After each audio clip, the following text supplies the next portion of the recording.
and musician, and has long since reduced Magnus Magnusson to runner-up in the all-time list of favourite Icelanders. Ladies and gentlemen, please welcome Björk.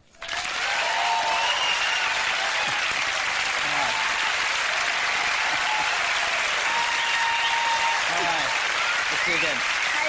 Okay, how are you? Very fine. Thank you. We'll sit down.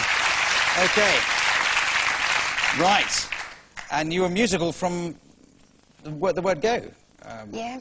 But you were precociously talented musically, but you had a lot of influences that you've absorbed into your singing and playing. I mean, Julie Andrews and Stockhausen and Jimi Hendrix and punk rock, and you came here and everything. Bit of Boney M. Bit of Boney M, yeah. Yeah.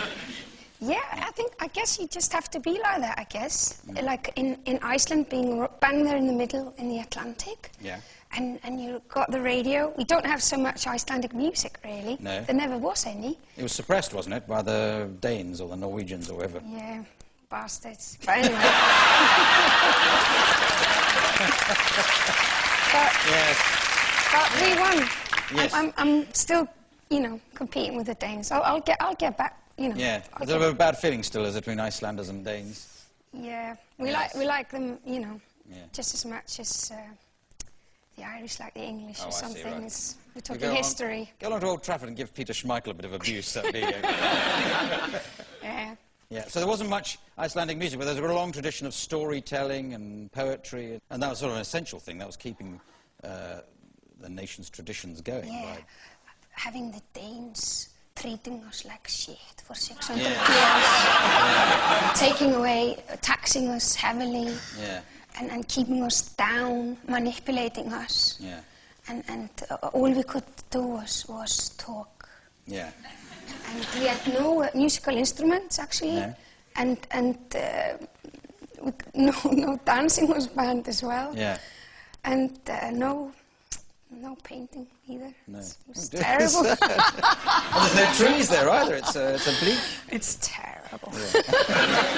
But it's all come well, at least economically, Iceland has gone from being like the poorest country in the world to one of the richest countries in the world in the last 50 years. How's that happened? How have you? Is that all earnings from your royalties that have done that?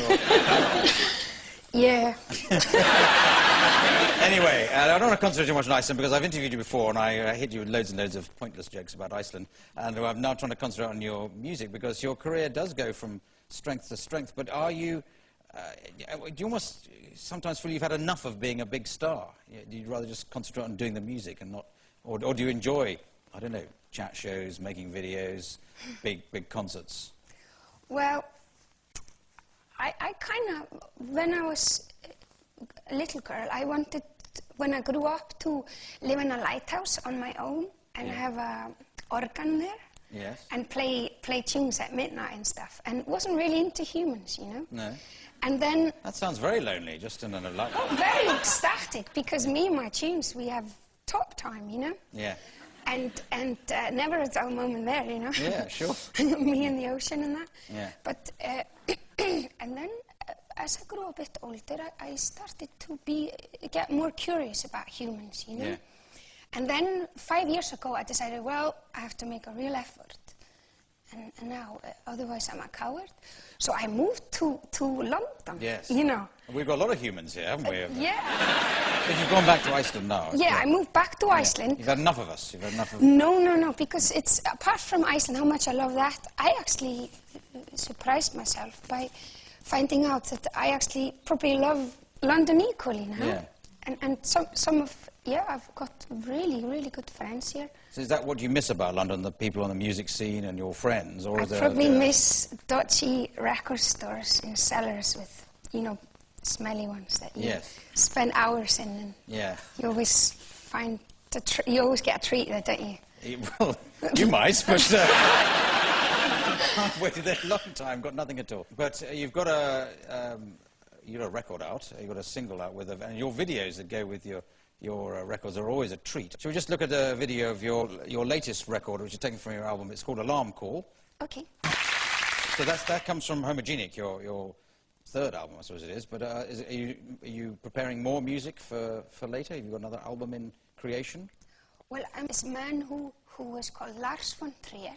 Yes. And he asked me to if I was into being a blind, bad tap dancer. A blind tap dancer? And I just couldn't resist it, you know? Yeah. Not many of those, are there?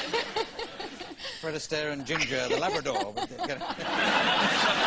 Now, the only reason I was asking you, perhaps you were fed up being a rock star or a big star, because it's not always plain sailing, is it, when you're as famous and as well known as you are? I think you had a particularly bad year in 1996, where you had a bit of an explosion at, well, somebody sent you a bomb through the post, and then he killed himself and filmed himself doing that. That was just a fan who was upset because you're getting married. Now, you're just describing that. It's a news story. I think, well, that's dreadful. But what is it like for that to actually happen to you? Well, I think when you leave your country and you pack your bags and put your only child under your arm and say, yes, I'm going on a mission, you are probably not expecting an easy ride, you know. No. But I think that all that bomb thing and stuff was in a way just the top of the iceberg for me, because it was time for me to move on and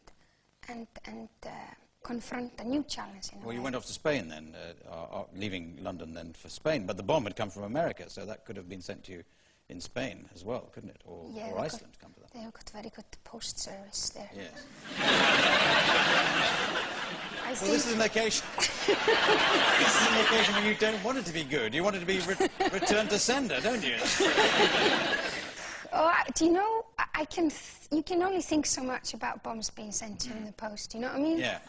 Yeah. And you have to just put it move behind on. you. Yeah. Yeah. And then you had another unfortunate incident, perhaps a different sort of level of thing, when you perhaps lost your temper at Bangkok airport when there was a reporter came and stuck a microphone on you and you gave her a good seeing to. Now, I think she only said welcome to Bangkok, which can be annoying if you thought you'd flown to Barcelona. But was that, were you cross with the intrusion, or because you just had a bad flight, as Mr. Bean on the movie again? Yeah. No, it actually was because she was trying to interview my son. Yeah. Live on TV, I think, because and she pushed him just a little bit too far, you know. Yeah. And was confronting. She pushed you a bit too far, is it? It's funny because people can only be they can be quite nasty to you sometimes, right? And you just deal with it and you put a lot of cloths on it, be all diplomatic. Yeah. But they do something to your kids. And he was what, 10 or so at the time? He was 9. 9, yeah. You just lose it. Yeah. She was asking him quite confrontational questions, and it wasn't hard, you know, to be a son of a famous, and all these kind of questions, and being quite, you know, intrusive and pushy. But I don't lose my temper that often. Don't I worked out that it's once every 7 years, you know. Right. Hang on. So that was in 1996. So don't be around me the 2003. Oh, right. Yeah. So yeah. So, but it all got smoothed over, and there was no charges or a further argument. No, we apologized for each other, to each other. Yeah. Yes.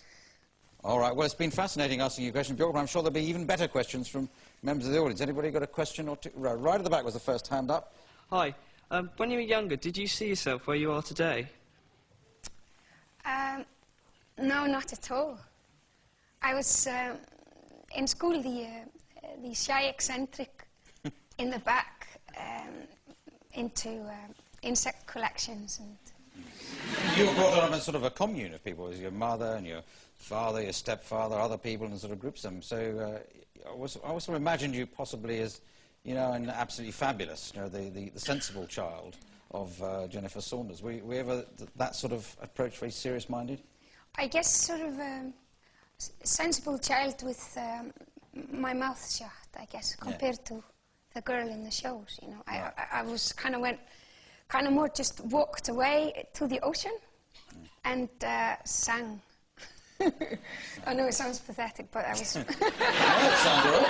That's my way out. I hope that answered your question. So any more from around here? Oh, yes, there's a girl with a sort of stripy jumper at the back there. So who are your musical influences? Because your music is actually quite alternative. Well, because there wasn't so much music around Iceland, I guess I'm more influenced by my friends and bad jokes and Oh, right, you come to the right the place weather, here then. yeah. Okay. Well, you had lots of influence. You had music played on the